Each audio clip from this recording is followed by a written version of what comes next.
A crise no sistema aquaviário do estado tem preocupado vários parlamentares maranhenses.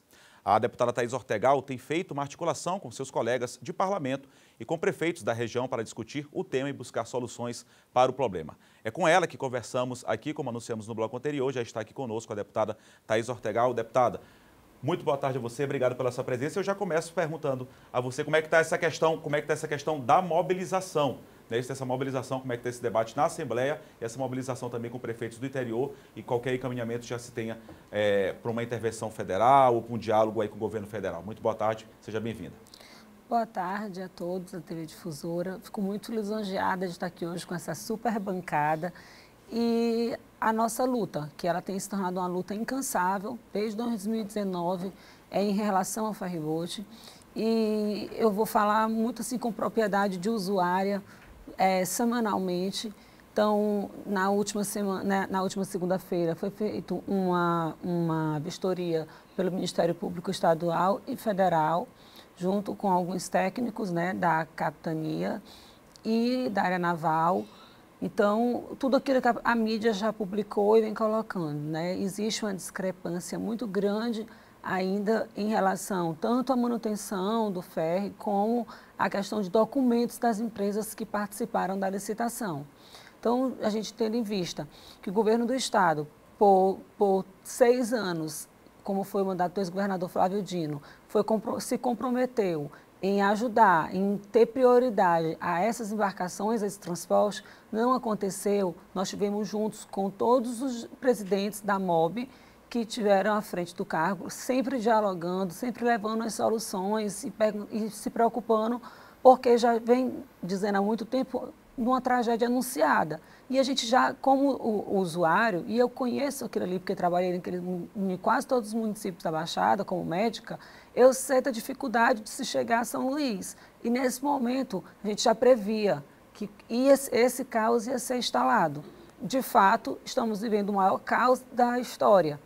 Então, o que a gente viabilizou? Não adianta mais tentar intervenção a nível estadual, porque mostraram que não tem competência para isso. Então, nesse momento, viabilizei, usei a tribuna da Assembleia para formar a comissão dos ferryboats.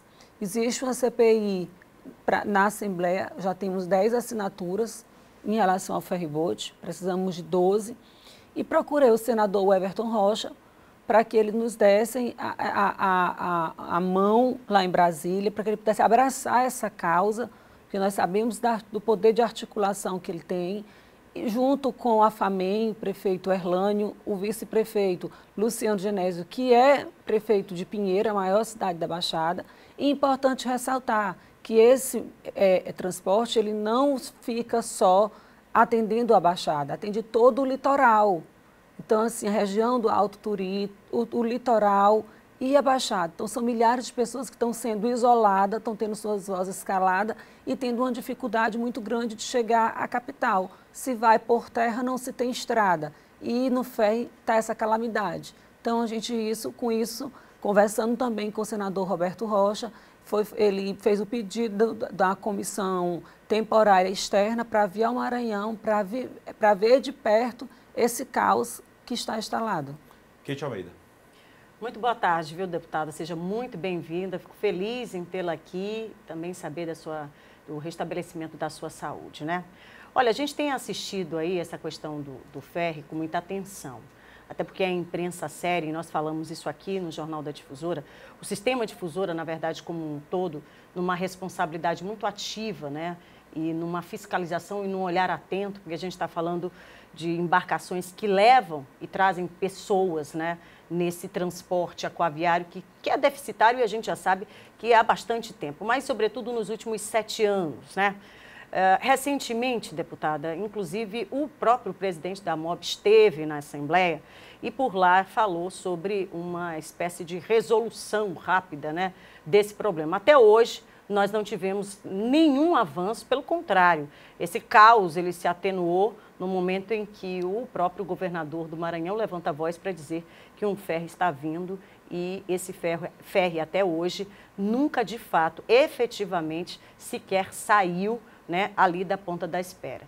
Então, como é que a Assembleia vê, né, quais são os olhos e a atenção que a Assembleia tem dado para isso, para esses fatos, né, os últimos fatos, uma vez que a gente tem a fala oficial que não condiz com a verdade o tempo todo, não é? Assim, é uma situação, eu não sei se vocês chegaram a acompanhar a audiência que teve na Assembleia.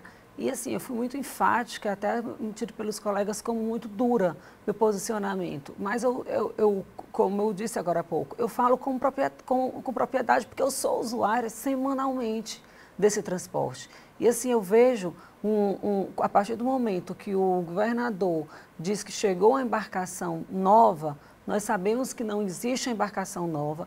A embarcação ela é adequada para fazer travessias a nível fluvial. Nós sabemos do teor da Baía de São Marcos, como é muito importante. Tem um boqueirão bem no meio da Baía de São Marcos. Existem 6 variações de maré. Então, assim, não tem como você comparar a navegação de uma embarcação a nível de rio com a nível de mar. Ponto. Esse é o primeiro ponto que se tem a colocar. Na audiência foi muito colocado e muito intensificado que tenha a união desses deputados da Baixada. Mas, por incrível que pareça, eu chamo a atenção aqui que nenhum deputado da Baixada Maranhense se posiciona em relação ao transporte. Então, é uma coisa assim que eu vejo hoje, um descaso, uma falta de comprometimento, uma falta de valorização, de empatia mesmo com essa região. Ali nós estamos sendo prejudicados, estamos isolados, ali está tendo, Pinheiro hoje, como a região, a maior cidade, virou um polo de educação, virou um polo de diferença de saúde, virou um polo industrial. Então, se tem a dificuldade de ver hoje o avanço da Baixada, com essa dificuldade da travessia. Então, empresários não querem mais apostar numa cidade, numa região, onde tem toda essa dificuldade para conseguir embarcar seus caminhões. Então, da Assembleia, ontem eu fiz outro pronunciamento pedindo, por favor, que os deputados se sensibilizassem com a situação dessas pessoas. Nós estamos tratando aqui da região mais carente do estado do Maranhão, onde precisa realmente de geração de empregos, de cursos capacitatórios. Então, assim, diante disso, eu pedi aos colegas que nos uníssemos, que isso não iria beneficiar a deputada Thaisa, isso vai beneficiar os baixadeiros, o pessoal que mora no litoral, que mora na região do Alto Turi. E pedi que eles assinassem a CPI, porque é um órgão que precisa ser investigado, porque a discrepância de informações é surreal. Se vocês tiverem, o inquérito está aberto na mão da doutora Lítia Cavalcante, eu quero aqui saudar e parabenizá-la pela coragem mesmo, pelo levantar a bandeira e não soltar mesmo a bandeira da melhoria do ferry, e pedir que se mobilize. Inclusive, eu pedi ao presidente da casa, Otelino Neto, deputado, que ele pudesse intervir nessa como a voz maior da Assembleia Legislativa, que ele pudesse intervir junto ao governo uma solução rápida e eficaz, porque os problemas nós já conhecemos. Eu vou pedir para o Geisael, porque a gente está com 7 minutos ainda, deputado, só para a questão até de ser objetivo, para o Geisael e o John formularem logo as perguntas, e aí a deputada responde. Geisael e John. Boa tarde, deputada. Difícil dizer que a senhora esteja se aproveitando política eleitoralmente dessa situação, até porque eu sou da Baixada, a senhora também somos usuários desse serviço, mas a questão política certamente, pelo ano eleitoral, está atrapalhando. E eu posso tirar isso, inclusive, da sua fala aqui. Faltam assinaturas para que se leve a CPI adiante e faltam, inclusive, posicionamentos de outros deputados que são da Baixada e teriam voz. A senhora entende que a política, pelo fato de ser um ano eleitoral, está atrapalhando a busca e a briga por solução desse problema? Só rapidamente, deputada. John Coutrinho. Boa tarde, deputada. Seja bem-vinda. Fico muito feliz por você estar aqui. Bom, o Gesiel, a senhora falou na questão de solução rápida e eficaz, e o Gesiel falou na questão da política, não é? E recentemente eu vi uma entrevista de um certo pré-candidato a governador e que se perguntou para ele, como perguntou para todo mundo, né, sobre a questão do ferry boat. Disse, não respondo sobre isso, não quero falar sobre isso. A minha solução é criar uma ponte daqui para a Baixada Maranhense. Ou seja, eu queria saber da senhora, se a senhora que é conselheira da Baixada, a senhora acha que isso é viável e se a senhora acha que essa resposta foi mais adequada em relação a esse sofrimento aí dos baixadeiros. Primeiro respondendo, Gisiel, a questão, acima de tudo, um momento de oportunismo e politicagem. Eu sou muito direta na minha fala, eu não tenho muito o que vir, eu falo a verdade. Então, existe um momento que existe apenas um deputado, além de mim, que levantou esta bandeira. Desde o início, quando nós começamos a fiscalização, no primeiro mandato, na primeira semana do nosso mandato em 2019, foi a primeira vistoria. Tanto isso, então, assim, não vou discutir, não vou colocar nomes aqui, a população sabe quem já vem levantando essa bandeira, a população acompanha os nossos trabalhos, nossas redes sociais, elas estão aí para poder esclarecer desde quando começamos essa obra. Então, assim, eu falo do ferryboat com convicção e falo que essa bandeira foi levantada desde que nós assumimos a Assembleia Legislativa em 1º de fevereiro de 2019. E tem atrapalhado muito. Já respondendo as duas perguntas do John e do José, nós temos a solução hoje.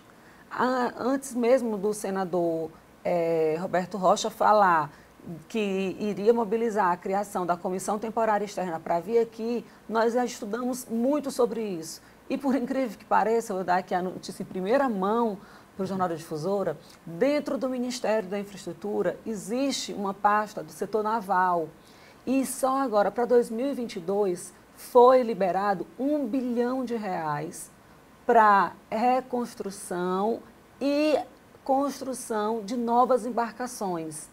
Então, 15 projetos foram aprovados. E agora vocês me perguntam, o Maranhão, cadê? Desses 15 projetos, 3 foram para a empresa internacional marítima. 2 de aquisição de novas embarcações e uma para um pier flutuante. Então, cadê o Estado do Maranhão, que não se mobiliza por fato de uma politicagem, de uma briga estadual com federal, os maranhenses só perdendo o tempo todo. O que como representante do povo, me envergonha extremamente saber que estão pessoas padecendo, sofrendo por falta da boa política de articulação, de diálogo e principalmente de responsabilidade com a população. Então, essa é a realidade do que está acontecendo e quero enfatizar para vocês, rapidamente, algo que também chama muita atenção. Quando o Celso Henrique, que é o presidente da MOB hoje, foi à Assembleia na audiência, ele foi perdido, totalmente desnorteado do que estava acontecendo. E eu até disse para ele, você recebeu uma bomba na sua mão. Eu estive com o Dr. Lawrence no início, depois estive com o Daniel e agora chegou o Celso Henrique, sem saber o que estava acontecendo e nem como responder as perguntas. E ele teve uma fala, assim, muito triste, ao ele dizer que a licitação logrou êxito. E eu chamo a atenção a vocês aqui de algo que me deixou muito intrigada e, assim, em relação em até buscar o inquérito e pedir a suspensão dessa licitação. Uma vez que a empresa CELT, que é do Pará, ela não apresentou documentação necessária para participar da licitação logo na abertura do certame. Ela apenas com 2 embarcações quis concorrer aos 2 lotes. O que, de fato, qualquer pessoa que tem uma noção de licitação sabe que ela já deveria ter sido desclassificada, porque ela não teve documento necessário. O que aconteceu? O órgão estadual pediu que a empresa declinasse um lote e assumisse outro. Nós estivemos presentes na assinatura, dia 9 de dezembro de 2021, estivemos presentes na assinatura dos contratos. E foi lá, diante de toda a pasta jurídica, onde teve Ministério Público, onde teve EMAP, PROCON... Deputado, desculpa lhe incomodar, só por questão de tempo, só 30 segundos para concluir. Tá, obrigado. Todos os órgãos envolvidos e ficou hora de entregar a embarcação dentro dos parâmetros do edital para dia 8 de março, o que agora não aconteceu. Então, para finalizar, eu quero dizer que a solução, ontem conversei com o senador o Everton Rocha, ele já está viabilizando uma reunião com o ministro da Infraestrutura, que provavelmente acontecerá na próxima semana, e nós iremos a Brasília, iremos falar do fundo que tem, desse recurso, saber por que o Maranhão é o único estado do Brasil que não tem as suas embarcações próprias.